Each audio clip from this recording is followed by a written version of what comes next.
A royal expert has claimed that Prince Andrew's stubbornness and arrogance has added fuel to the fire in his feud with King Charles as he battles to remain in his residence Royal Lodge in Windsor.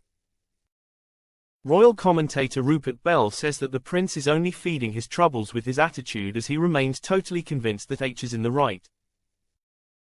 Mr. Bell told Times Radio, "One of the problems that Prince Andrew has is that he is occasionally convinced of his rightness, and he gets himself into hot water with his stubbornness, and sometimes his own arrogance has caused him to create these problems. He feels like he lost everything, and if he loses his house, well then he probably feels that even more has been taken away from him." He added, "It's an interesting dynamic between these two, but King is trying in a way to force his hand, but if Andrew says I can afford to live here, then there's not much the king can do." The reigning monarch has instructed his keeper of the privy purse, the monarch's finance director, to cut the Duke of York's £1 million annual personal allowance, and he has also cut his private security detail.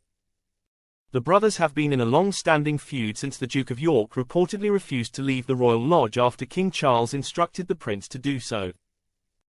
The Duke of York has been reliant on King Charles's help since he stepped back from royal duties in 2019 following a public outcry after his controversial BBC Newsnight interview with presenter Emily Maitlis. Prince Andrew has been widely unpopular with the public since the release of the BBC interview where he discussed his friendship with late convicted paedophile, Jeffrey Epstein. Both Netflix and Amazon released TV dramas based on Andrew's 2019 career-ending interview.